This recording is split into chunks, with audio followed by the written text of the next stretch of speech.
Hello everyone, and thank you for coming. My name is Jessica Clements and I am the Public Information Officer for the Idaho Falls Police Department. Today I am joined by Chief Bryce Johnson of the Idaho Falls Police Department and Daniel Clark, the Bonneville County Prosecuting Attorney, as well as other members of the department. Today we are here to share developments in the homicide investigation of Stephanie Eldredge. For those of you who are not familiar with the case, Stephanie Eldredge was reported missing on August 20th, 2007, and her body was discovered in the foothills east of town on April 23rd of 2010. At this time, I will be turning the podium over to Daniel Clark from the Prosecuting Attorney's Office. When he concludes, we will turn the podium over to Chief Johnson of the Idaho Falls Police Department. When Chief Johnson has concluded, he will give you some time to ask questions, so we ask that you hold any questions until the end. It is our expectation that we should be wrapping up no later than 1:25 or 1:30. Danny? Yeah.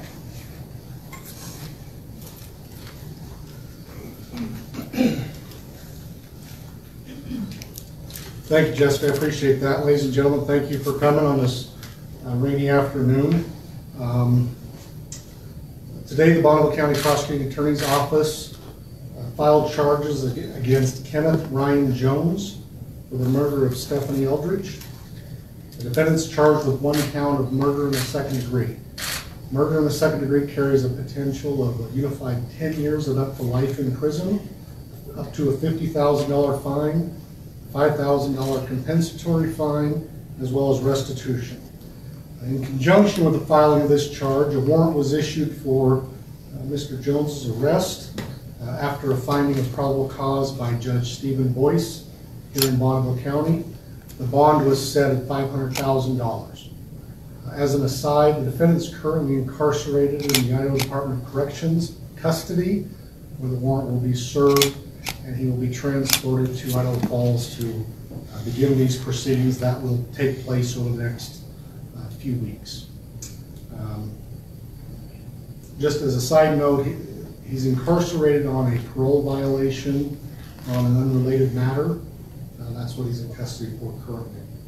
As this case is now a pending criminal case in court, we cannot speak to the specific facts of the case, the specific evidence and things of that nature, so I appreciate your sensitivity in that regard.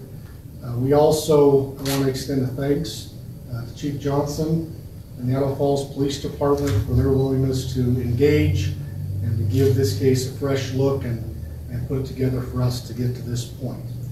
At this time, I'll turn the time over to Chief Johnson.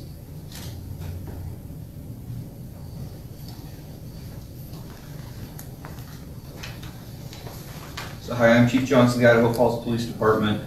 Just quickly, I just want to say thank you to a few folks. The Eldredge family, number one and foremost, 2007 was a long time ago, and for their patience, I have a hard time saying I have empathy because I just can't understand what it would be like to have a family member that you love to have this happen to them, waiting that time for this I don't know if it's closure or not, but the family is just fantastic and helped out through the whole thing. Our prosecutor who you just heard from, Daniel Clark, I love our American system of checks and balances. He's helped us out and made sure we had all of our ducks in a row and everything worked right, and just been instrumental in helping us get to this point. Members of the Idaho Falls Police Department, current and former, so many people have worked on this over the decade plus. I'll talk about Cold Justice in just a little bit. That's a group that they end up with a TV show. They've gone around jurisdictions all over the country and helped put cases together, and they helped us out with this one as well. And then just the support we get from the community and from our elected officials. As I'm going to explain, this took a lot of community help and a lot of buy-in to get it done. So what I'm going to do is I'm just going to tell a little bit of a story. So it was 2007, August 20th, 2007, when Stephanie went missing. Then April 23rd, 2010, when they found her in the foothills. And the case was worked that entire time. Sergeant Jessica Marley got assigned the case in August of 2014. She was a detective at the time, and she got assigned the case. And it got assigned, we don't have people just sitting around doing nothing, so she had her entire caseload from everything that's currently happening, and she had this case. really shortly after I got in Idaho Falls, Mayor Casper pulled me aside, and I don't want to talk about her story, but she, for reasons that are personal to her, cares deeply about these cold cases, especially the murder cases. And so she pulled me aside and asked me for a brief on all of the cases we had. And so I went to Captain Bill Squires and asked him if they would put that together. We had a series of briefs on these cold cases.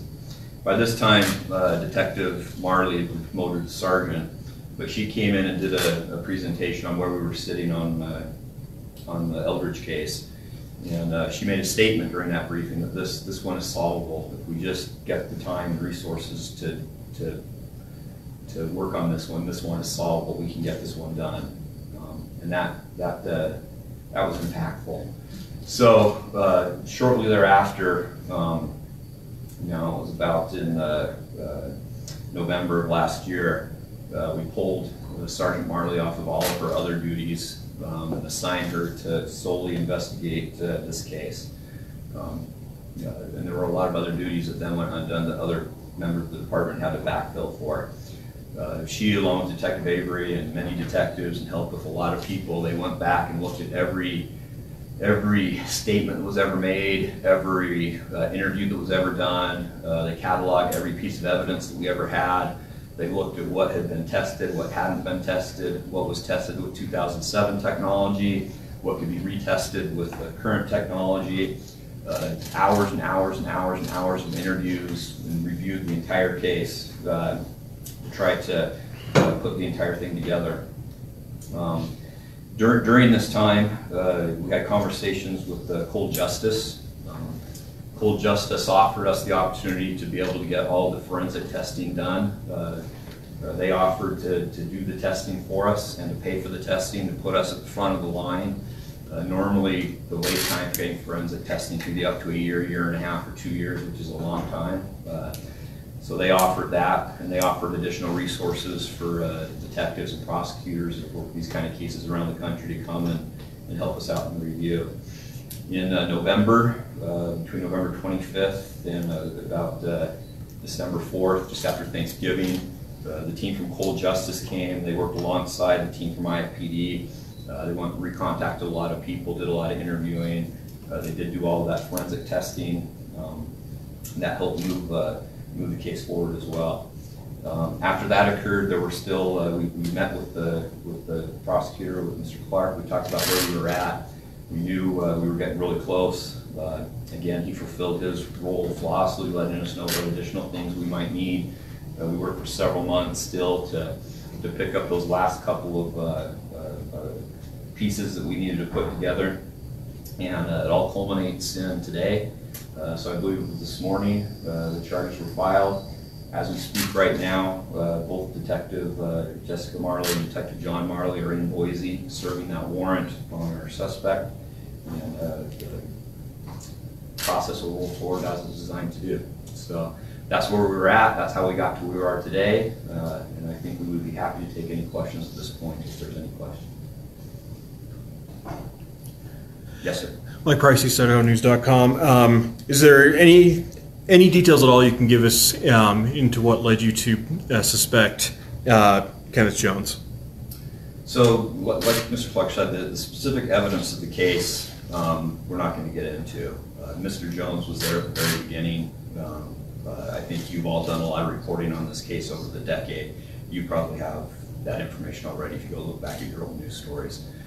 We're not going to release any new details about that, but that was part of the investigation from the beginning.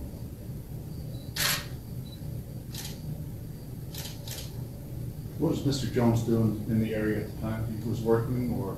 Yeah, he was living. They lived in the same house. There were several people in the house. They lived in the same house. He was employed at the time. Yes, that was back in 2007.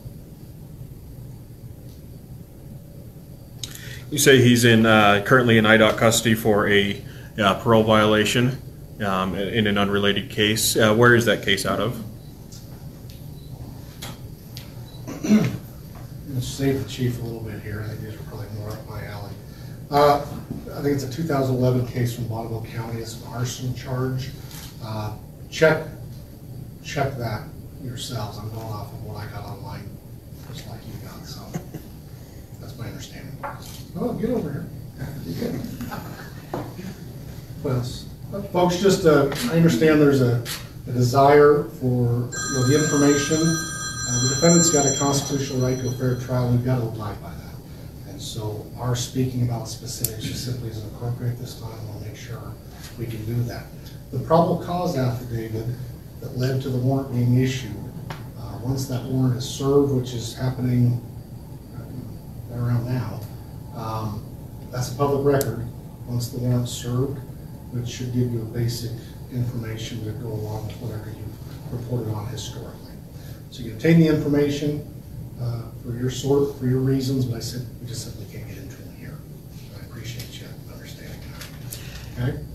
What is an expected timeline for having Kenneth Jones brought back to Bonneville County? Well, I assume it'll be very soon. I'm not going to. I don't actually know, because getting someone out of IDOC custody sometimes is an act of Congress. Also, we wouldn't publicize when those things will occur, but I would imagine it'll be very soon. He is in state, not somewhere in Texas or North Dakota. That's my understanding. I haven't confirmed that, but that's what I understand. I believe that the police department has. John? Is this with him being charged, is this the end of the investigation? Can't hear you. With him being charged, is this the end of the investigation? No. Well, no. I think anytime charges are brought, that's just the beginning of a different phase of the investigation. There will be things that will come up over the course of time, and I have no doubt that the police department will act as professionally and dedicatedly as they have been thus far with any of those things that do come up over time. I should say this, I could speak to this generally. With this charge, I have nothing in the criminal reports or investigation that suggest anyone else was involved in the murder itself. Okay? And so any issues regarding public safety or the like, I think I can quell those a little bit. Does that answer your question, Evan? Thank you. Anybody else? Just curious, what was the determining factor that made the difference between now and when this was originally investigated? You're asking me to discuss specifics on the evidence, and I'm not going to comment on that today. Okay. Okay? So, like we said, Sergeant Jessica Marley had months to go back and relook at everything that was ever done in this case. So really the distinguishing factor was the entire thing was put together in one great big package. Point A, point B, point C, point D. It was a tremendous effort by a lot of detectives to go back and relook at every single interview, every single piece of evidence. We even had people from outside the area come back and help us go through that again. So it was an entire effort to relook at the case and put it together. And through that effort, we were able to get to probable cause. Anything else? Okay, thank you for coming. So let me just close with one thing. No, all good. So, like I said, we did this with this case, but this isn't our only cold case. It's not our only high-profile case. We have other cases that we're going to continue to relentlessly work until we bring closure to them as well. There's the Angie Dodge case. I don't know if you see our friend Carol Dodge back there. We're committed to that one. Darwin Vest, who's a missing person. Jed Hall, who's a missing person. The Idaho Falls Police Department is committed to resolving and finding out what happened in all those instances. Anyone with any information in any of those three cases, it's a great time to get a hold of us and let us know any information they have, because our folks are ready to plug forward and investigate those and bring those to a successful conclusion as well. So thank you very much. Jessica Clemens is going to talk to you just for a little bit again here now. All right, so that concludes our press conference today. In just a few moments, I'm going to be sending an email out to your newsrooms that will include a press release from the department as well as a mugshot of Kenneth Jones for your purposes. It is my understanding that there are some people in the room who would like to speak to you as well, but that concludes our portion of the press conference. Thank you.